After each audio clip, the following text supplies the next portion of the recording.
Hanes Caerffynnon a'r Capten Lewis Holland Thomas a'i deulu. Ychydig a wyddom am blentyndod cynnar Lewis Holland Thomas, ond gwyddom ei fod wedi ennill Llanrwst yn 1812. Roedd ei deulu'n gysylltiedig â theulu'r Winiaid, ac arferai Lewis fynd ar wyliau i aros yng Nghastell Gwydr yn Nyffryn Conwy.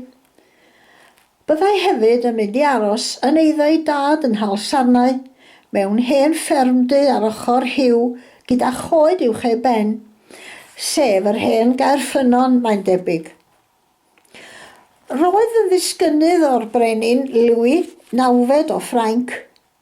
Roedd hanes yn adrodd fel y byddai teulu Lewis ar lefel uchel yn ariannol ar un adeg, yna syrthiau blodi mawr a bob amser ar yr ochr oedd yn colli mewn rhyfel. Roedd yn etifedd i eiddo am Meirionnydd, ond collodd ei daid rhan o ffortiwn y teulu a bydd rhaid gwerthu'r ystad i dalu dyledion. Bu farw ei dad yn ifanc ac adawyd y teulu yn dlawd iawn, a bu raid i Lewis, plentyn hynaf y teulu, a'i ddwy chwaer a'i ddau frawd fynd i'r wercws. Wedi colli ei rieni pan oedd tua 9 oed, cafodd Lewis ymgartrefu gyda'i fodryb a'i ewythr ar fferm Cae Cethyn yn Llanfair, ger Harlech. Ond roedd gan Lewis freuddwyd, a hynny oedd i wneud ei ffortiwn. A'i ddehead mawr oedd i ddychwelyd i Dalsarnau, ac ad ennill yr hyn oedd yn eiddo i'w dad ers llawer dydd. Pan oedd o ddeutu 12 oed, penderfynodd fynd i'r môr ac ymunodd â llong yn y Bermo. Erbyn iddo gyrraedd 22 oed, roedd wedi meistroli ei grefft ac yn 1835 oedd meistr y llong Enfield. Mae'n ymddangos fod Lewis wedi gwneud cysylltiadau mewn porthladdoedd yng ngwledydd gorllewinol America, yn masnachu o Chile ar hyd yr arfordir hyd at Fecsico. Ond roedd Lewis yn dal â chysylltiad a'i deulu yng Ngogledd Cymru, ac yn 1842, pan yn 30 oed, priododd ei gyfneither Winifred Holland. Yn y cyfnod yma gwnaeth nifer y fordeithiau i'r môr tawel, lle bu'n masnachu'n llwyddiannus. Ar y fordaeth gyntaf ar ôl priodi, a barodd o 1842 hyd 1846, bu ei wraig yn gwmni iddo. Hon oedd ei ail fordaeth ar y Lora Ann, brig 146 tunnell. Roedd wedi prynu cyfran o werth y llong yma ar y cyd gyda'i ffrind a'i bartner busnes, Richard Roberts, Lerpwl, un oedd yn hannu o Feirionnydd.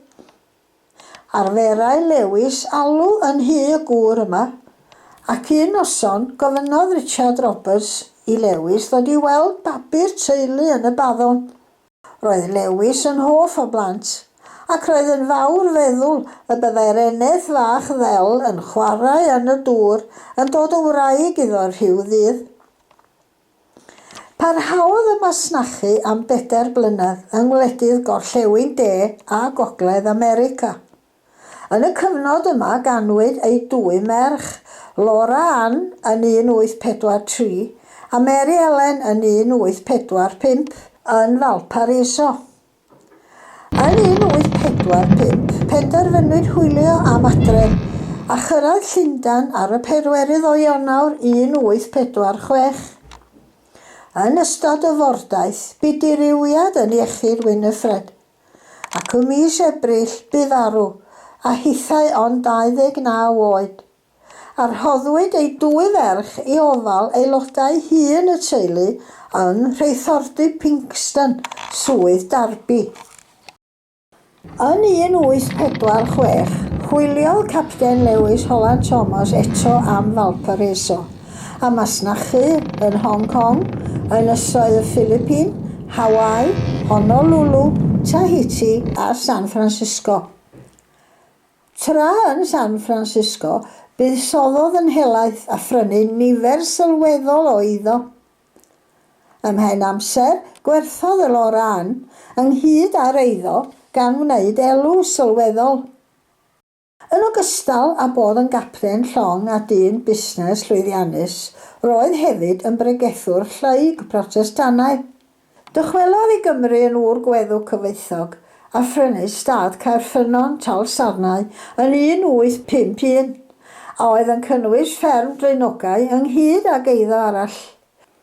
Erbyn 1856 roedd Lewis wedi creu tŷ arbennig yng Nghaerffynnon ac wedi adeiladu'r tŷ ar sylfaenu'r hen ffermdy, gan ddefnyddio coed masarnen o Ganada i wneud drysau, gyda chrefftwyr o'r Sbaen yn gwneud y patrymau arbennig ar y nenfydau.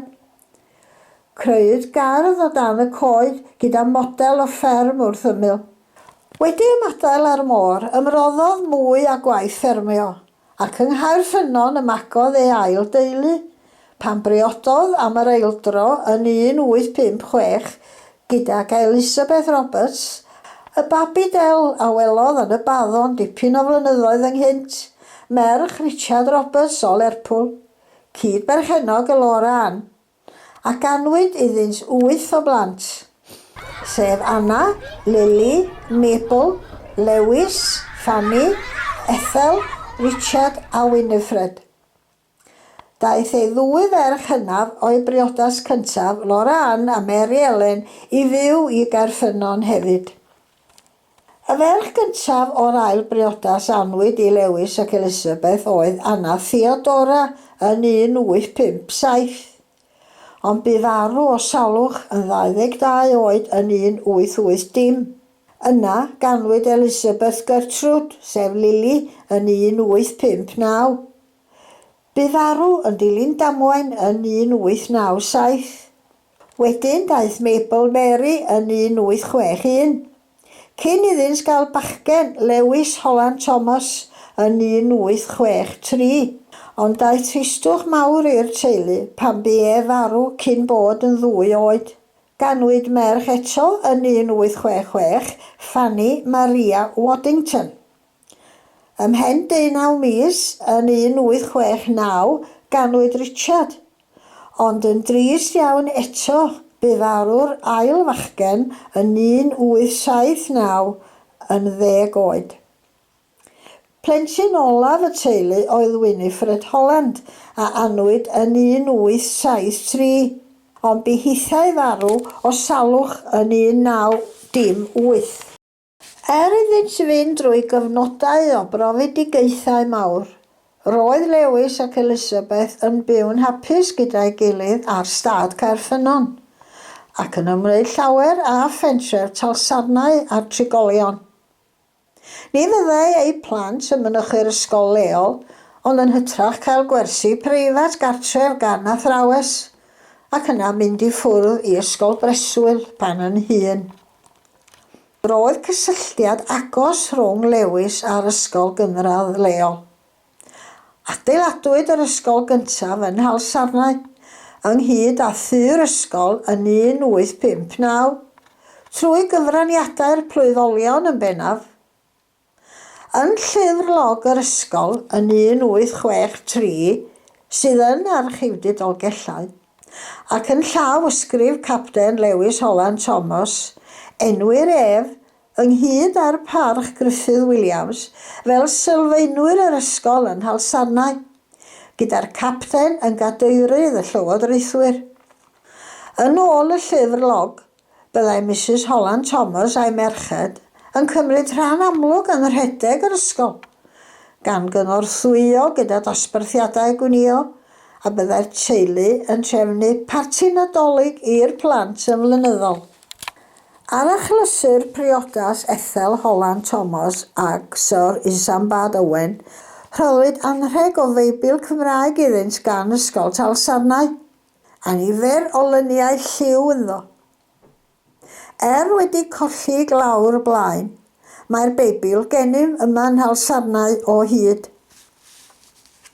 Byddai Mrs Holland Thomas yn mynd o amgylch y pentref cyn y Nadolig i edrych pwy oedd mewn angen. Byddai'n rhoi cant o lo neu 2 bais o lanen i'r clodion. Roedd amryw o'r pentrefwyr yn gweithio yng Nghaerffynnon, gan fod angen morwynion i redeg y tŷ ac i edrych ar ôl y plant, a byddai'r dynion yn gweithio yn y gerddi ac ar y fferm. Roedd Lewis Holland Thomas yn hoff iawn o ffermio ac yn falch iawn o'i ffermydd bach. Roedd yn arbennig o hoff o'i geffylau ac yn ofalus iawn ohonynt. Roedd yn magu gwartheg duon Cymreig yng Nghaerffynnon ac enillodd sawl gwobr hefo'i darw Efan.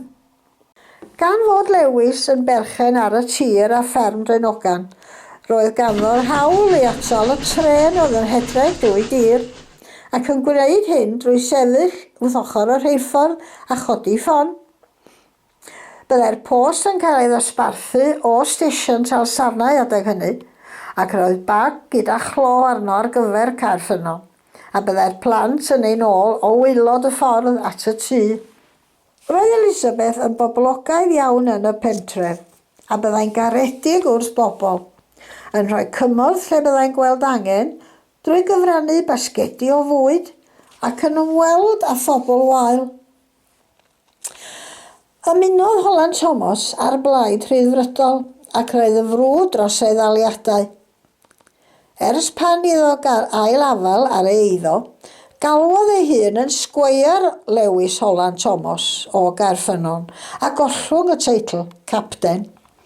Hynny, roedd yn parhau i fod yn hoff iawn o'r môr a byddai'n ymweld yn aml ar cei prysur ym Mhorthmadog. Bydd arw Lewis Holland Thomas yn 1888 yn 76 oed ac fe'i claddwyd gyda'i blant a'i rhagflaenodd ym mynwent Eglwys Llangfihangel y Traethau yn yr Ynys. Wedi colli ei gŵr, arferai ei wraig a'i ferched dreulio amser yn Can de Ffrainc ac yno bydd arw Elizabeth yn 1914 fe'i claddwyd hithau yn mynwent Llangfihangel. Ysgrifennodd Ethel, chweched plentyn y teulu, lyfr ar ffyrdd dyddiadur yn 1881 pan yn 13 oed. Don y teitl My Welsh Heart, yn adrodd hanes bywyd o ddydd i ddydd yn y cartref a'r cysylltiadau teuluol. Roedd weiresau Lewis ac Elizabeth Holland Thomas, sef Heulwen a Hedydd Isambard Owen, dwy ferch i Ethel Holland Thomas gynt, wedi ysgrifennu llyfr dan y teitl The Caerffynnon Story a gyhoeddwyd yn 1973. Roedd hwn yn adrodd hanes y teulu a'i bywyd o'r cychwyn yng Nghaerffynnon, gyda'r rhan ohono ar ffyrdd dyddiadur a ysgrifennwyd gan Fanny, Ethel ac Winifred, tair merch i'r capten. Yn y diwedd, bu raid i'r olaf o'r disgynyddion, Elfrida Haig, merch Fanny Maria Waddington Haig, werthu stad Caerffynnon yn 1951. Union gan mlynedd ers i Lewis Holland Thomas ei brynu.